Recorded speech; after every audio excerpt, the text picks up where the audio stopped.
we started a series last week that we're calling Dynamic Character. Dynamic character is actually a literary term to describe a character in a story that is complex. A character in a story that actually changes throughout the course of the narrative and the plot. Like based on the circumstances and the things that happen to that character, they change. And so what we did is we're taking this and we're looking at our lives because we are all dynamic characters.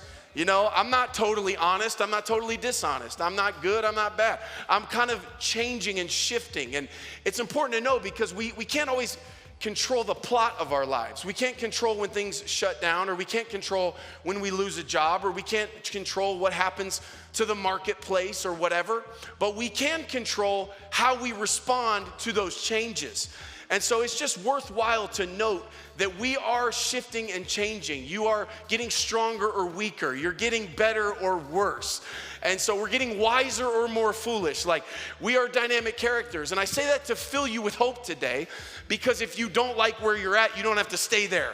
You know, you can move on. You can go to a new place. And I kind of want to draw you into a new place. I know I want to go to a new place. I want to get better. I want to grow. And I invite you to do the same. We've been looking at this character, David, and looking at his life. And what we started out was actually talking about having a clean heart, or having a pure heart. A pure heart has really two components. And when you think about a pure heart, you think the first is that all of my sins are forgiven. And so we know that when we confess our sin, he's faithful and just to forgive us of our sin, to cleanse us from all unrighteousness. It's the good news. It's the gospel. It's what Jesus went to the cross for, that his work on the cross and the gospel is big enough to take on all of our sin, that he is rich in mercy, that we've been given grace in place of grace already given. And so it just never runs out. That doesn't mean that we sin so that grace may abound, but what we do is we understand that we don't have to live in shame and guilt because our sins are forgiven.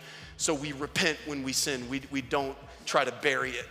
The second part of having a pure heart is that not only all my sins are forgiven, but all of my wounds are healed.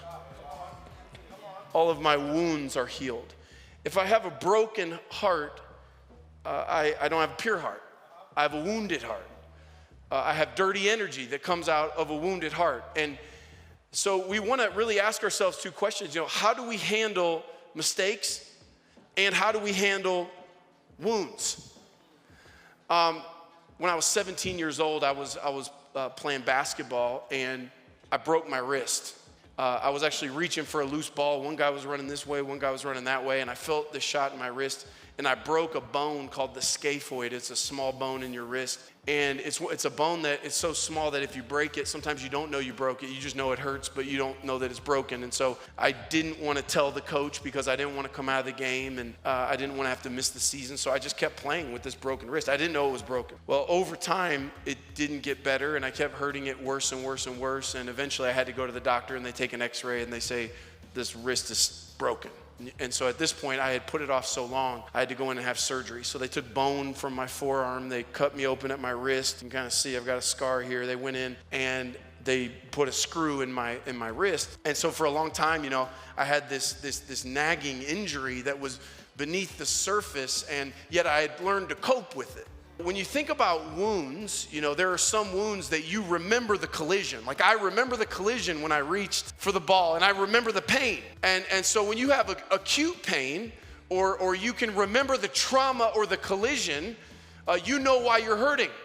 But there's other kinds of pain, there's other kinds of wounds, which are actually like chronic wounds, which are things like, I don't remember hurting it. I don't know why I'm hurting. Like, I gotta tell you, I'm turning 40 this year. And depending on which side of 40 you are, some of you are like, oh, you're just a young pup. And then some are like, oh, 40, dang, that's kind of old. But I got to tell you, like, one of the things that I've learned as I get closer to 40 is I have some more chronic pain than I did when I was 30 and 20. And I had none when I was in my teens. But, like, I'm finding, like, I'm hurting. And I'm like, I don't remember hurting the thing. You know, my ankle hurts. My ankle's swollen, but I never rolled it, you know? I'm feeling like, man, what is wrong with my hip right now? I don't know what's going on. And it's because I don't remember the trauma, but there's a chronic issue there, right? You get in a car accident, you break your back, you know why your back hurts, and when you go into surgery, they give you a path backward. But if you have a degenerative disc, it just starts as a chronic pain beneath the surface. You're like, I don't know what's wrong with my back. Until it gets bad enough, you go and you get some help. And I want to talk about this because that really translates when we think about our emotions, we think about our minds, we think about our hearts, that sometimes wounds, they didn't come from one incident. Sometimes it comes from something I've been coping with for a long time, something that's been chronic, it's been hurting, but I don't know why. I don't know where it's coming from. I'm confused about it. Why do I keep breaking out in tears? Why do I keep sabotaging my relationships? Why? Like, what is it? I know it's kind of them and it's kind of me, and there's something in me I don't understand. What do I do with this? In Psalm 19:12, David says this. He says, who can discern their own errors? He says, forgive my hidden faults. He's praying this to God.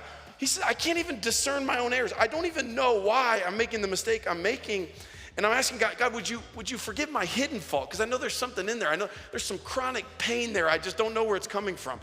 Watch this. Psalm 26:2 says, put me on trial, Lord, and cross-examine me. Test my motives and my heart. Put me on trial. I don't even know why I feel guilty. I don't even know why I feel insecure. I don't even know why I'm emotionally unhinged or I'm unstable. I don't know where it's coming from. Put me on trial. Cross-examine me. Draw this thing out. Anybody been watching the ESPN, the Last Dance, the Chicago Bulls? You guys been watching this? All right, so they've got on there, they're interviewing Michael Jordan, and Michael Jordan's talking about his childhood. Michael Jordan, by the way, I want to go on record, my favorite of all time. He is the GOAT, he's the man, okay. But Michael Jordan's on there talking, and Michael Jordan talks about his father, he talks about his brother. So he had an older brother named Larry, he was older, he was a better basketball player than Michael when they were little. And he said, my brother Larry and I had to compete for my father's attention. And then they have an interview from their father James, who says, he said, yeah, Michael, he said, Michael and Larry were so different. He said, Larry was really handy, and so was their dad. Their dad could fix things. And so he said that the father and Michael Jordan's older brother bonded over fixing things. And James Jordan, his father, says, if you asked Michael for a wrench, he'd bring you a screwdriver. He said he didn't even know what it was. And so his father would say to him, Michael, go in the house with your mom. You're never going to be anything. Now, what Michael says in the documentary, he says, when I was a kid, he goes, I really, really, really wanted the approval of my father. And so what does he do? Well, I'm gonna beat my brother. I'm gonna get my dad's attention. I'm gonna do whatever. And there's this moment, okay? They talk about that in the first one. By the way, you got to go watch it. It's just I know it's not spiritual. It has nothing to do with 1 Samuel 16. It's just worth a watch. Okay, but anyways, you get to, I think it was episode 4, where then he finally wins a championship. And it's this iconic picture where he's clutching the trophy. He's bawling his eyes out, and his father's next to him with his hand on his back, and he's crying.